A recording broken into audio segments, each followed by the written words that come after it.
Halo guys, kembali lagi dengan saya Zainal Abidin. Selamat datang di channel Males Banget Nonton. Kali ini saya akan bercerita tentang alur cerita series Teluh Darah episode 10. Oke, gak usah lama-lama, mari kita cek ceritanya guys.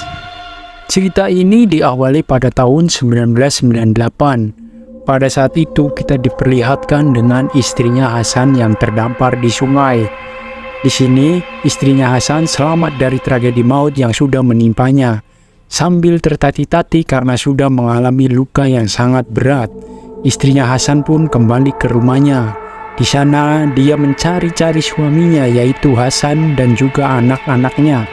Hingga pada suatu saat dia pun teringat tentang kejadian yang memilukan tersebut. Sambil menangis, istrinya Hasan pun mengambil sebuah boneka milik anaknya. Dan istrinya Hasan pun kembali lagi teringat tentang tragedi yang memilukan tersebut. Hingga akhirnya dia pun pingsan, dan tak lama kemudian datanglah Mbak Tin yang datang ke rumahnya dan melihat istrinya Hasan sudah lemas tak berdaya. Setelah ditemukan oleh Mbak Tin, istrinya Hasan pun dibawa ke rumahnya, dan di sana ada Harun yang sedang menjenguk kakak iparnya tersebut. Harun yang ketakutan karena sampai saat ini dia tidak tahu gimana nasib dari para keponakannya atau anak-anaknya dari Hasan.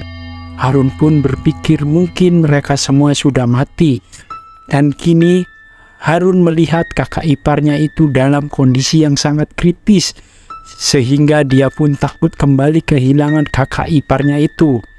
Namun seiring berjalannya waktu, istrinya Hasan pun berhasil pulih dari sakitnya. Selepas istrinya Hasan sudah pulih, di sanalah Harun meminta istrinya Hasan yang bernama Munik agar bisa bersama-sama untuk mencari keadilan atas kematiannya Hasan atau suami dari Munik. Mendengar perkataan tersebut, istrinya Hasan pun atau Munik menjadi tersulut emosinya.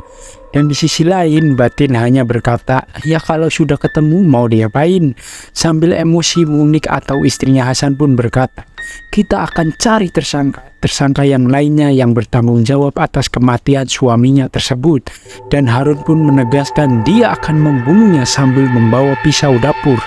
Tapi batin justru mentertawakannya dan berkata, apa kamu membunuh banyak orang itu tidak capek? Di sini akhirnya batin pun menyarankan kepada Harun dan juga Munik istrinya Hasan, pakailah cara yang halus tapi mematikan. Namun istrinya Hasan tidak setuju dengan saran dari batin itu, karena istrinya Hasan tidak mau membuang-buang waktu untuk balas dendam atas kematian suaminya. Dan akhirnya 1 minggu kemudian di kota Pasuruan, di malam itu istrinya Hasan dan juga Harun menyekap Dul Matin. Harun yang mencoba untuk mengorek informasi dari Dul Matin, dan sementara itu istrinya Hasan tampak panik karena di luar ada polisi yang akan menyergap mereka. Namun sementara itu Dul Matin masih saja bungkam dan tidak mau berkata siapa yang menyuruhnya. Hingga pada akhirnya istrinya Hasan pun mengancam jika tidak mau menjawab dia akan membunuhnya sambil memegang jari Dul Matin dan akan memotongnya. Lalu Dul Matin hanya berkata pesan saudaranya sudah diterima dan mereka berdua akan membusuk di penjara, dan hal itulah membuat istrinya Hasan menjadi murka dan memotong jarinya Dul Matin dengan perlahan-lahan.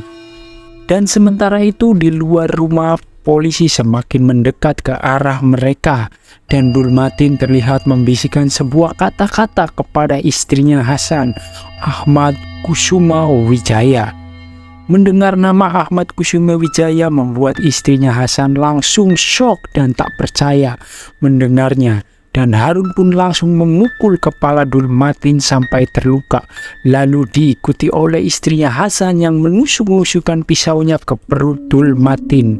Dan semua aksi mereka itu dipergoki oleh polisi Pasuruan, yang membuat istrinya Hasan dan Harun pun harus diamankan oleh kepolisian.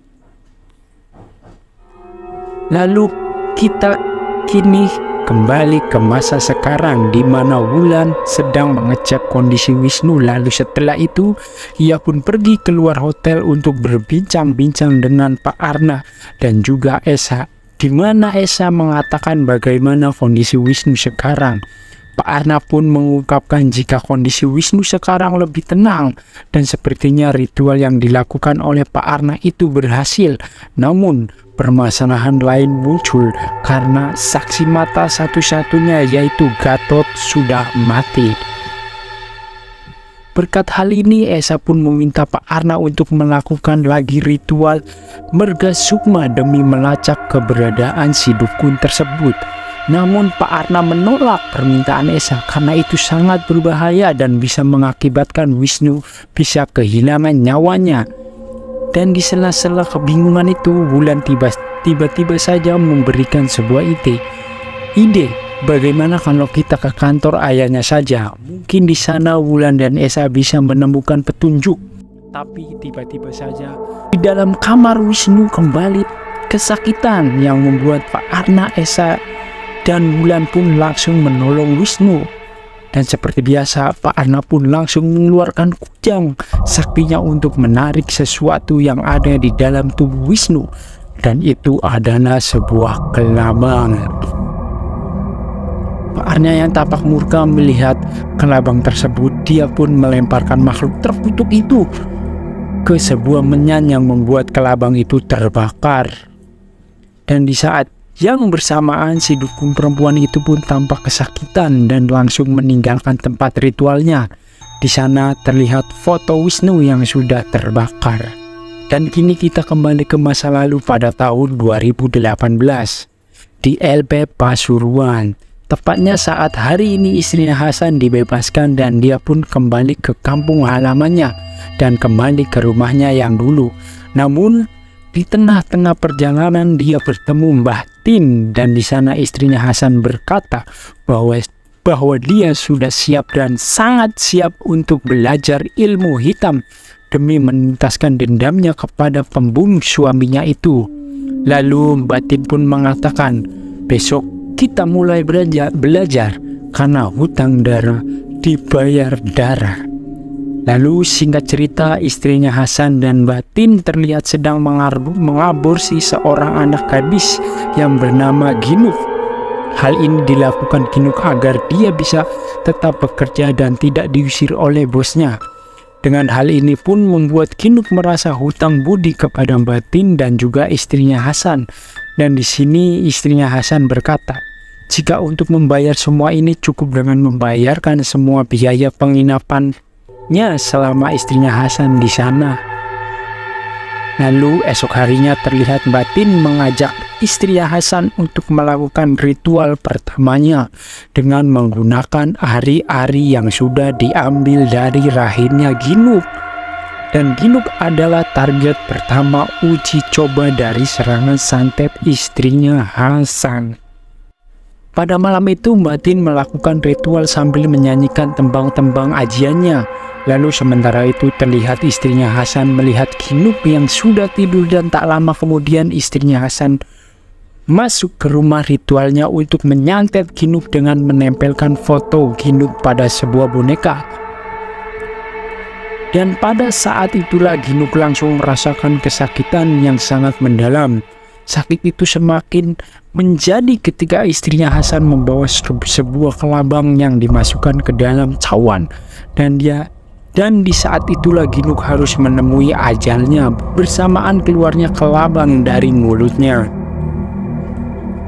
Dengan kematian Ginuk, itu menandakan jika istrinya Hasan sudah lulus dengan status master dalam hal teluh.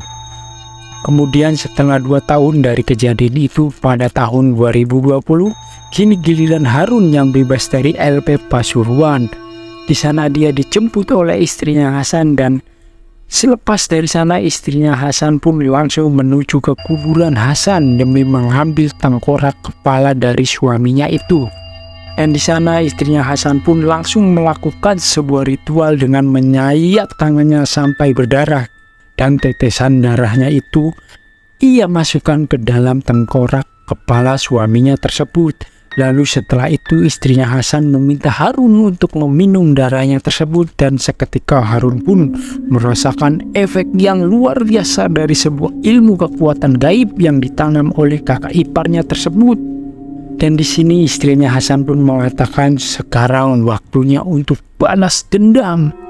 Lalu kita kini kembali ke masa sekarang, di mana pada saat itu di lobi hotel terlihat Esa dan Wulan tampak susah sekali untuk menghubungi Pak Asep. Pada akhirnya ia pun memutuskan untuk mencari Pak Asep sendirian, dan tiba-tiba saja Pak Asep pun langsung menghantam Esa dari belakang hingga Esa pingsan. Melihat Esa yang tak kunjung datang, akhirnya Wulan pun mencoba untuk menyusul Esa dan mencari Esa. Wulan pun langsung menuju ke parkiran mobil, dan di sana dia menemukan Esa yang sudah tergeletak. Wulan yang panik karena melihat darah yang keluar dari tubuhnya Esa, dia pun berteriak memanggil-manggil, "Pak Asep, Pak Asep, di mana kau?" Tapi Pak Asep justru malah menyerang Wulan hingga pingsan. Dan setelah kejadian itu, kita dibawa kembali ke masa lalu pada tahun 2020, di mana di sini Pak Asep rupanya akan meminjam uang kepada Pak Ahmad sebesar 50 juta demi untuk menikahi Surti remaja kembang desa. Dan di sini permasalahan Asep pun mendapat perhatian dari Astuti, istrinya Ahmad. Kenapa jika Surti memang ingin menikah dengan Asep, dia meminta mahar yang sangat besar, yaitu uang 50 juta rupiah. Dan di sini Pak Asep pun mengatakan jika ya mau gimana lagi, karena Asep merasa beruntung mendapatkan Surti, dan cuma Surtilah yang mau untuk Asep lamar. Asep pun memohon kepada Pak Ahmad dan Astuti untuk memberikan uang tersebut dengan alasan Asep mengetahui jika Pak Ahmad baru saja memberikan sebuah motor baru untuk Wisnu. Dari hal itu Asep beranggapan jika Pak Ahmad sedang banyak uang. Namun bukan uang yang diberikan oleh Pak Ahmad, tetapi sebuah bentakan dari Pak Ahmad karena Pak Asep disangka sangat lancang dan tidak sopan berkata demikian kepada majikannya itu. Pak Ahmad pun mengatakan jika dia memberikan motor itu adalah haknya karena dia adalah anaknya dan keluarganya. Tetapi Asep dia bukan siapa-siapa dan dia bukan keluarganya, malah meminta uang 50 juta untuk dipakai melamar perempuan yang matre. Intinya dia tidak memberikan uang tersebut kepada Asep. Di sini Asep merasakan sangat-sangat kecewa kepada majikannya itu karena dia sudah lama bekerja dengan Pak Ahmad, dan parahnya lagi Pak Ahmad pun sampai mengusir Asep dari ruangannya dengan sangat-sangat kasar. Dan setelah itu diperlihatkan Asep rupanya ditinggal pergi oleh Surti saat Asep lagi sayang-sayangnya, yang membuat Asep sangat kecewa dan sakit hati. Lalu beberapa hari kemudian datanglah istrinya Hasan ke rumahnya Pak Ahmad dengan menyamar sebagai tukang jamu. Pak Asep pun meminum jamu yang dijajakan oleh Munik, istrinya Hasan. Singkat cerita, pertemuan singkat itu berakhir di adegan ranjang antara istrinya Hasan dan juga Kang Asep. Dan setelah adegan permantapan itu, Asep pun disajikan sebuah teh yang sangat hangat dari istrinya Hasan yang mungkin kini sudah jatuh cinta kepada Asep. Karena istrinya Hasan sangat berterima kasih kepada Kang Asep karena Kang Asep sudah sangat mengerti keadaan Mulik atau istrinya Hasan. Lalu scene pun kembali ke masa kini, di mana pada saat itu di rumahnya Munik, dia berkata kepada Asep di mana dia ingin menyelesaikan segala sesuatunya yang dia sudah mulai 20 tahun yang lalu.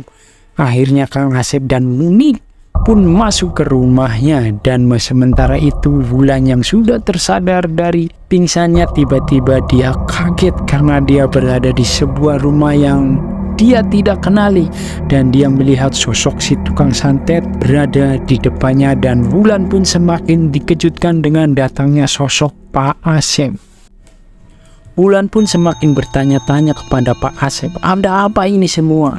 Lalu Munik pun memperkenalkan diri kepada Esa dan Wulan bahwa dialah yang membuat keluarga Wulan dan Esa menjadi susah. Dan Asep pun menambahkan jika mereka berdua sudah tahu dari si Gatot.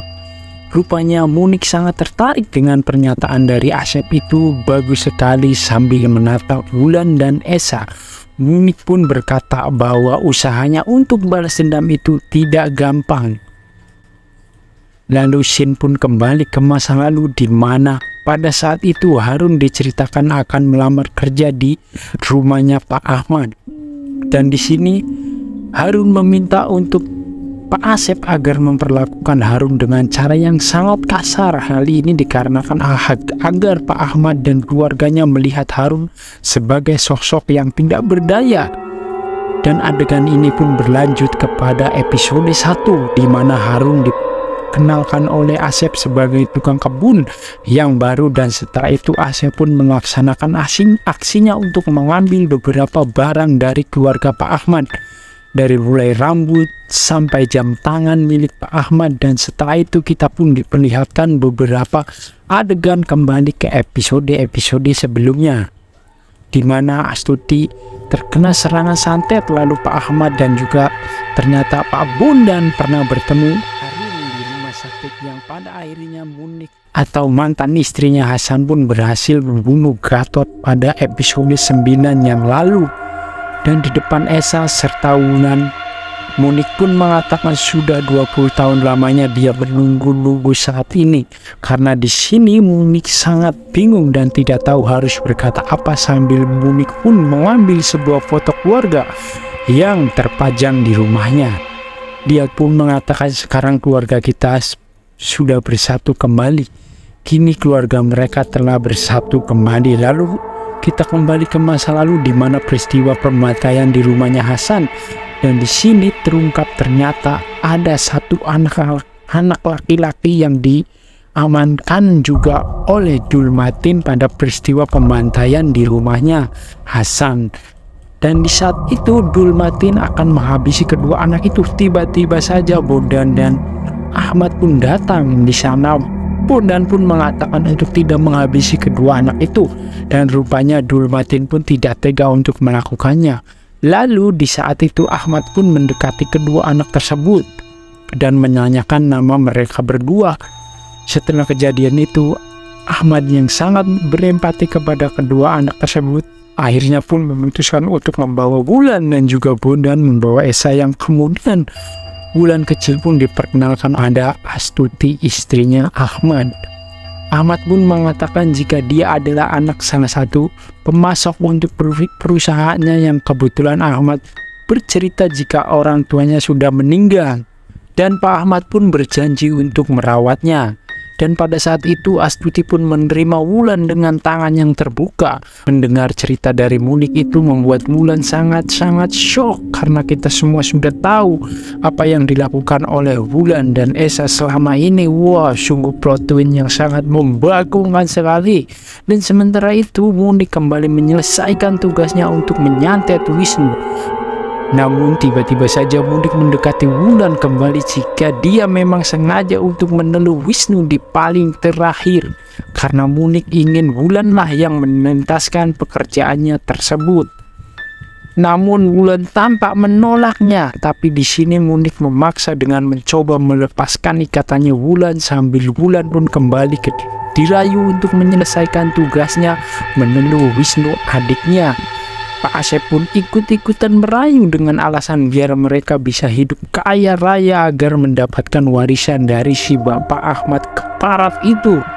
Lalu sementara itu yang terjadi di hotel, Wisnu tampak kesakitan dengan apa yang terjadi, dan Pak Arna pun kembali mencoba untuk menolong Wisnu. Lalu kita kembali ke rumahnya Hasan. Munik dan Asep pun mencoba untuk merayu Wulan untuk menelur Wisnu. Tapi tiba-tiba saja Esa menawarkan diri untuk menyelesaikan pekerjaan itu. Mendengar hal ini membuat Wulan menjadi kaget dan berusaha untuk menghadang Esa.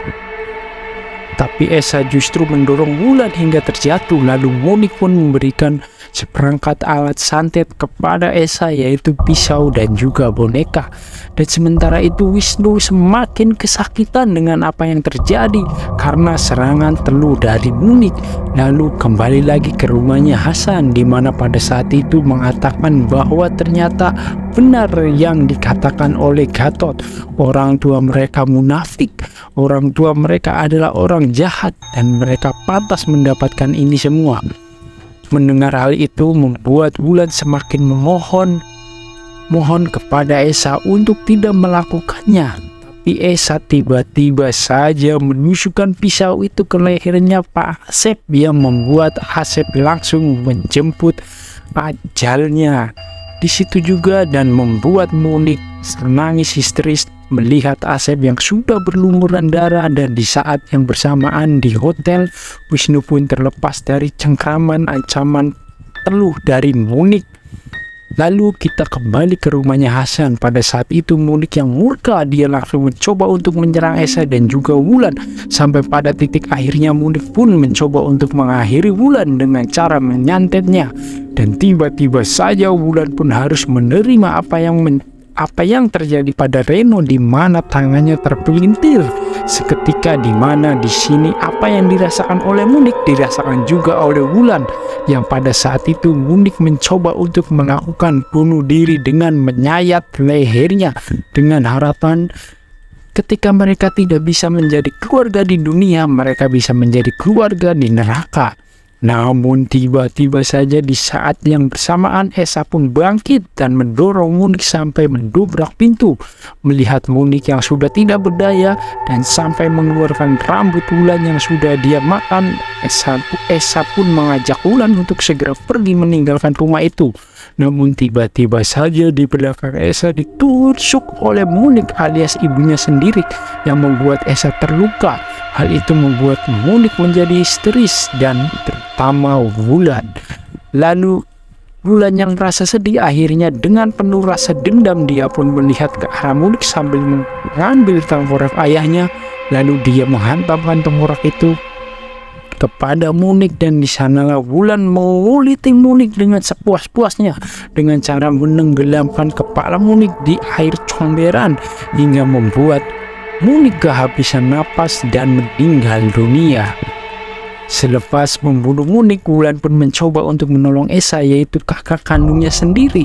Tapi sayang, di saat Esa dan Wulan akan meninggalkan rumah itu, Esa pun tidak kuat menahan beban derita karena dia sudah banyak kehabisan darah. Di saat-saat terakhirnya Esa mengatakan kepada Wulan jika dia tidak tahu apa yang dikatakan si dukun itu benar atau tidak.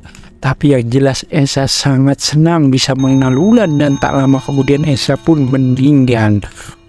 meninggalkan Wulan untuk selamanya. Waktu pun terus berlalu dari tragedi yang memilukan itu. Singkat cerita, Wisnu sudah kembali hidup normal dan sedang bermain game.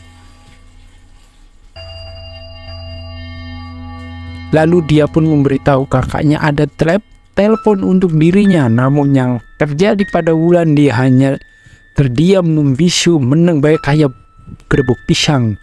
Melihat hasil dari tes packnya dan ternyata hasilnya positif. Ternyata Wulan hamil dari Esa. Dan tak lama kemudian telur-telur itu pun datang dengan banyaknya belatung yang turun dari atap kamarnya Wulan. Dan cerita Telur Darah episode 10 pun berakhir dengan ending yang sangat membagongkan. Oke guys, makasih banget yang udah sempetin mantengin Malas Banget Nonton channel. Dukung terus channel ini. Jika kalian suka dengan videonya, maka like, comment, share, dan yang paling penting jangan lupa di subscribe ya guys. Oke, makasih.